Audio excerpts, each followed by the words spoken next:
Então vamos lá, eu já citei em alguns outros vídeos que eu estou aprendendo francês. Essa é a minha empreitada no momento, por quê? Porque eu moro no Canadá e é bom para minha imigração. Então eu preciso aprender francês, eu estou nesse processo de estudar e eu estou fazendo isso por mim mesmo.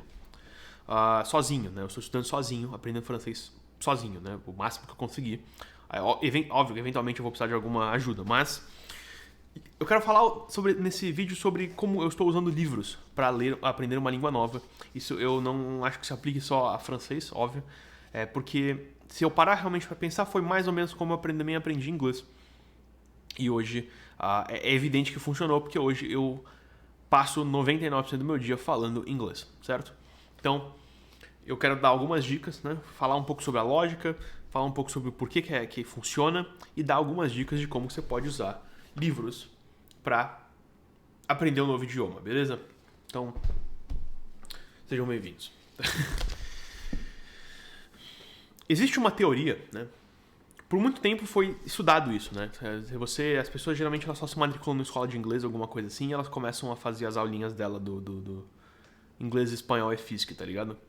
Mas existe todo um campo de estudos que é o campo de estudo da linguística. Porque se você realmente parar para pensar, o fato da gente conseguir se comunicar com uma língua falada, com palavras, é um negócio impressionante, assim, né? Como que eu falo som? Eu faço alguns sons específicos, e aí você consegue entender conceitos abstratos que eu estou tentando representar, só com esses sons específicos que saem da minha boca, e que literalmente eles são arbitrários, assim, óbvio, tem uma tradição, tem uma história por trás de uma língua, mas eles estão, no final das contas, eles são meio arbitrários, né? Por que bola é bola e não, sei lá, blá, né? Por que blá não significa bola? E por que chama bola, entendeu?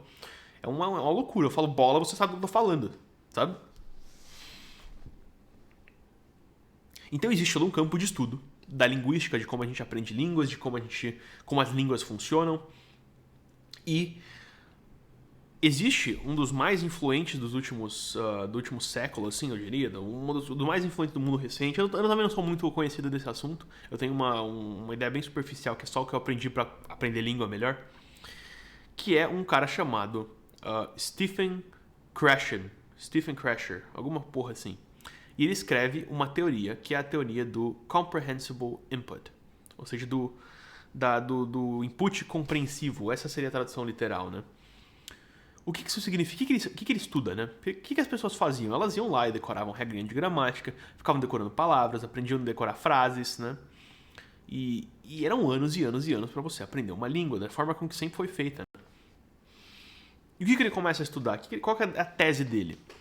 Que a melhor forma que a gente aprende línguas, né, não só como crianças, mas também como adultos, a melhor forma da gente aprender uma língua é da forma com que a gente aprende a nossa língua materna. Ou seja, essa forma natural de que os bebês, os criancinhas, elas aprendem uma língua, né? Porque ninguém dá aula de gramática pro bebê. Ninguém dá aula ninguém, né, força uma criança a ficar decorando palavras, né, de listinha de palavras. A criança, ela meio que aprende a falar, ela meio que aprende a língua do nada, assim. Por quê? Porque, de certa forma, a gente já vem meio pronto para aprender línguas, né? Eu estava lendo esse livro recente também, que é o How We Learn, né? Como Aprendemos, de um autor que tem um nome impronunciável e eu esqueci de novo. Mas é How We Learn, Como Nós Aprendemos. E ele fala sobre que aparentemente a gente tem direto de nascença no cérebro, de fábrica, a gente tem meio que uma estrutura já pronta para aprender línguas, assim.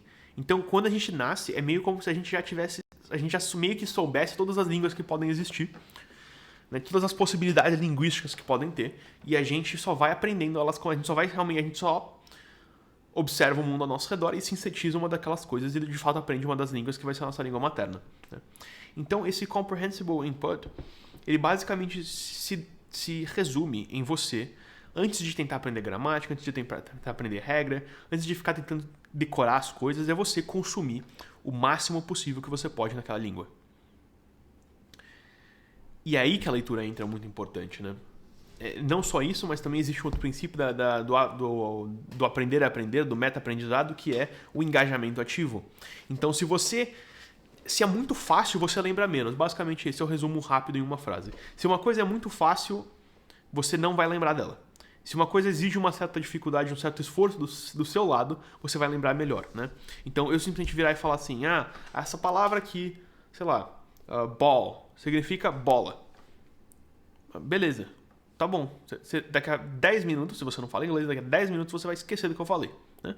Agora, outra coisa é eu, sei lá, eu te levar pra jogar futebol, né? Eu te levar pra um campo, e aí eu passo a bola pra você, eu aponto pra bola e eu falo assim, ball. Ou você, sei lá, você tá lendo uma frase, né? E aí tá lá assim, he kicked the ball. Ele chutou a bola. E aí você, sei lá, você sabe que he é ele, você sabe que kick é chutar. Então, sei lá, ele chutou a ball, o que é ball? Né? E aí você vai pegando por contexto das coisas e essa certa dificuldade de você tentar entender um negócio que você não sabia antes, ela gera um aprendizado maior. Então você tem o comprehensible input, você tem esse consumo de material na língua que você quer aprender, tanto em ouvindo quanto escrevendo, escrito, quanto né, qualquer coisa, qualquer tipo de consumo dessa língua, mas com uma certa dificuldade, um certo esforço que você tem que fazer que é bom para você aprender. E você tem aqui a coisa perfeita para isso, que são livros. Né? Livros. Porque no livro você tem tudo isso. Né? Você tem o conteúdo na língua que você quer aprender. Né? Conteúdo que não é didático necessariamente, é conteúdo normal, assim, a língua como ela é falada, como ela é escrita, como ela é normalmente. E você tem que fazer um certo esforço para entender o que o cara tá falando, né? Se você sei lá, como que eu fiz, né? Como que eu fiz isso aqui? Como que eu estou fazendo isso? Né? Porque eu ainda estou no processo disso. Eu fiz umas aulinhas de graça que eu encontrei por aí que são básicas para criar uma estrutura básica de francês, de como que funciona a língua. E aí eu comecei a pegar para ler, né? E eu peguei primeiro esse livro aqui, a primeira coisa que eu fiz, né? Isso é já um negócio importante, que é você começar com livros que vão ser coisas mais curtinhas e aparentemente mais fáceis. Então eu encontrei esse livro aqui, que é um livrinho com 150 histórias sobre pessoas que migraram para a província onde eu moro aqui, né? Então você tem uma coisa muito interessante aqui, porque são 150 historinhas de uma página cada, assim, e você tem em inglês de um lado e em francês do outro. Né? Então, o que eu faço? Como que eu faço aqui de manhã? Eu acordo, né? Eu leio geralmente de manhã, que eu faço esse estudo. Eu leio o texto em francês. Né? Nesse ponto onde eu tô agora, no começo eu demorava muito, cara. Eu passava meia hora para conseguir ler um desses textinhos. Né? E tentar realmente entender o máximo que eu conseguia, absorver o máximo que eu podia. Hoje eu tô bem mais rápido nisso, né? Isso eu consigo ver uma melhora porque eu tô bem mais rápido nesse processo de leitura. Em francês eu tô conseguindo entender muito mais e ler mais rápido. Né? Então eu li a primeira vez, eu pegava, sei lá, 40% do que estava escrito eu entendia. E aí o que eu fazia? Eu pegava a frase e eu lia a mesma frase em inglês. Eu falei, eu acho que essa palavra aqui, ela é isso aqui. Né? E aí, às vezes, eu tava muito, eu realmente não conseguia desvendar. Eu baixei um aplicativo no meu celular que é um dicionário em francês. Então, é um dicionário em francês. Eu não estou procurando a tradução. Por quê? Porque o seu objetivo não é aprender a traduzir, é aprender a pensar na língua que você quer falar. Né? Aprender a você realmente se imergir o máximo possível, fazer uma imersão máximo que você conseguir daquela língua que você quer aprender. Então, você pegar isso aqui, né, você pega e você lê no dicionário, a definição do dicionário da palavra. Se você ainda realmente não entendeu, aí eu traduzo e eu vejo o que é, entendeu? Então é assim que eu tenho feito, e aí depois eu comecei com esse livro aqui, que é o primeiro nível, assim, é bem curtinho, bem de boa. Porque, sei lá, eu comecei direto tentando fazer literatura mesmo, né? Eu comecei tentando fazer isso, ler O Estrangeiro, do Albert Camus, eu peguei aquele Pai Goriot, os livros do... Cacete, eu esqueci o nome do cara. Eu peguei os Três Mosqueteiros em francês. Eu falei assim, quer saber? Eu vou ler literatura em francês porque eu acho legal, eu gosto da literatura francesa, eu acho eles bons, né? E porra, sempre quis, né? Agora eu posso ler na língua original e aprender um monte de coisa que eu nunca tinha pego na tradução.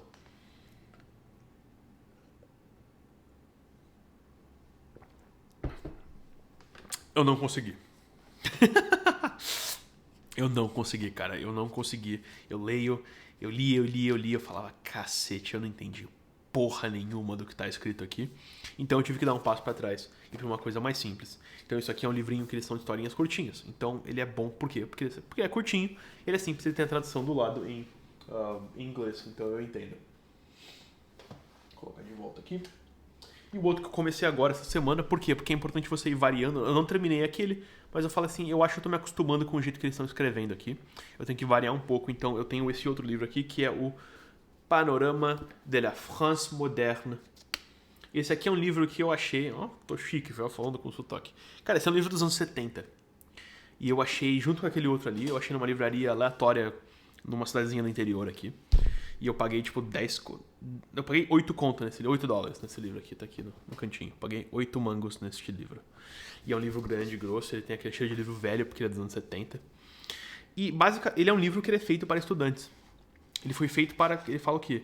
É um livro para estudantes de francês nível intermediário, para aprender sobre a França no geral, né? Isso aqui é um panorama da França moderna, né? Então, ele tem vários textos sobre a economia, sobre a cosmovisão francesa, sobre a cultura, sobre a comida, né, sobre os lugares, então, a história da França, né, como os outros países, quais são os estereótipos. É muito engraçado porque o primeiro capítulo é sobre estereótipos, né? E ele diz assim, o que os ingleses acham dos franceses? E é dos anos 70, não tem filtro, porra. Os caras não têm politicamente correto, eles sentam vara, assim, os caras sentam... Porra, é engraçado pra caralho, entendeu? Porque os caras não tem... Foda-se, não existia, né? Não existia politicamente correto na França dos anos 70. E aí você também vê uma certa degradação, né? Você fala, porque eles falam assim, os franceses eles são muito dedicados à família. E você, porra, você pega a França hoje, cara, e tem uma lei, eu juro por Deus, tem uma lei que você é proibido fazer teste de paternidade sem o consentimento do seu parceiro. Então você, vamos lá, você acha que sua mulher te traiu e o filho não é seu. E você não pode fazer o teste de paternidade a menos que ela aceite isso. Você não pode pegar ali o DNA da criança. Por quê? Porque o negócio de infidelidade é tão ruim que ele é tipo assim, melhor não saber, tá ligado? Isso aqui, porra, é logo após a Revolução Sexual, então você tem uns negócios muito engraçados nesse livro, cara. E ele é um livro que ele é feito para intermediários, então ele é muito... A linguagem dele é mais simples, ele tem uma organização mais simples, né? E acaba sendo mais fácil de ler, né? Esse é meio que o segundo nível que eu estou agora, que eu tô passando por ele agora, e aí depois eu vou passar pra literatura, porque é aí que o negócio fica mais pegado quando você vai de fato pra literatura, né?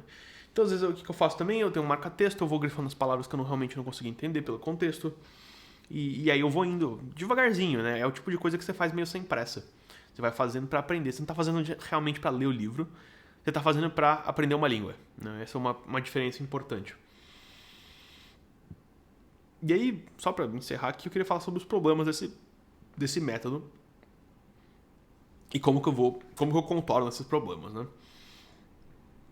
O problema deles, o primeiro deles eu já meio que abordei por cima, assim, que é a questão da familiaridade versus a proficiência, né? Então, às vezes você vai lendo a mesma coisa de novo para tentar entender, né? Então, sei lá, eu peguei o primeiro capítulo do Estrangeiro em francês, eu li ele umas 10 vezes já. E chegou num certo ponto que eu percebia que, tipo assim, não é que eu tô aprendendo a língua, mas eu decorei o que essas coisas significam. Eu sou mais familiar com este texto. Logo, eu tenho uma ilusão de que eu realmente estou aprendendo alguma coisa, né? Então, você simplesmente pegar o mesmo texto e você ler de novo, não é bom pra você, né? Então, por que eu faço esse de historinha legal? Porque eu não volto em nenhuma. Eu simplesmente pego, eu leio a segunda vez, talvez uma terceira vez, e eu passo pro próximo. Mesmo se eu não entendi todas as palavras, mesmo se eu não sei te dizer exatamente o que cada coisa significa. Por quê? Porque eu não quero familiaridade, eu não quero ficar acostumado com o texto em si. Eu quero aprender uma língua. Eu quero que ele me desafie um pouco. Então, esse é um problema desse método de você acabar ficando muito familiar com o texto e você diminuir o seu aprendizado da língua. Então, o que eu tenho feito? Esse esquema de você passar para a próxima coisa, mesmo tendo entendido tipo 100% do que estava escrito. Ou você variar os livros. Então, eu estava lendo um, e aí eu comecei a ficar meio acostumado com a escrita, e agora eu vou para um outro livro, né? E depois eu vou voltar para o anterior. Então essas são formas que eu tô pensando em bolar, em me driblar esse sistema, entendeu? E o segundo grande problema desse método é a questão da pronúncia e da escuta do idioma, né? Porque principalmente o francês é uma língua que eles cortam metade da porra das palavras, né? Das letras, né? Se o brasileiro adiciona letras extras na palavra, o francês não fala nenhuma delas, né? Então, sei lá, você tem uma palavra desse tamanho e o cara pronuncia isso aqui, né? Foda-se também. Então, pra entender, eles falam rápido, óbvio, que nem em português, né? Que nem em português, que nem em espanhol, eles falam rápido. Então, pra você entender o bagulho, é um pouco mais difícil. Fora que às vezes você vai ler a palavra e você não sabe a pronúncia da palavra. Você não entende como pronuncia exatamente, porque as coisas se pronunciam, obviamente, de formas diferentes. Então, o que eu tenho feito também? Vídeos no YouTube. Né? Eu vejo vídeos no YouTube, ou o ideal é você ter também um audiolivro do mesmo livro que você está lendo. Eu estava fazendo isso com o Estrangeiro, no primeiro capítulo que eu li. Então, você ouve o audiolivro, você escuta as pronúncias da palavra, você aprende sobre o ritmo que as pessoas falam, de como que soam as coisas na língua.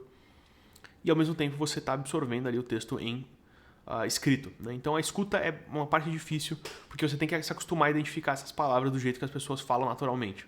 Isso é um desafio relativamente complicado. Né? Então, essas são as estratégias, as dificuldades desse método, as estratégias que eu estou empregando. Por que eu estou falando sobre isso hoje? Porque tem a ver com livros. Né? Tem a ver com livros e eu acho que muita gente se beneficia. É um benefício muito, é uma vantagem muito foda e é uma coisa muito legal você saber falar mais de uma língua, né? Se você só fala português, eu sugiro que, foque pelo menos no inglês, cara. Porque o inglês, só o inglês em si, ele já, se não fosse o inglês, eu não tava onde eu tô hoje. Eu não tenho feito nada do que eu fiz hoje. Eu não tinha estudado metade do que eu estudei hoje. Porque eu falo inglês, né? Tipo, literalmente é o mundo inteiro se abrindo pra você. Você pode visitar praticamente qualquer lugar do mundo. Qualquer lugar, né? Trabalhar em praticamente qualquer lugar do mundo. E as pessoas vão conseguir te entender. Porque as pessoas falam inglês, mais ou menos, todo mundo, assim, no mundo inteiro, assim, né? Principalmente no mundo desenvolvido, eu quero dizer, né? Na Europa, Estados Unidos, Canadá, uma boa parte da Ásia ali, a parte que é mais internacionalizada, sabe? Então, aprender línguas é bom demais, porque ela abre, assim, um universo que você não conhecia antes, né? Então, fica aí a minha recomendação, que vocês aprendam outra língua por meio dos livros, beleza?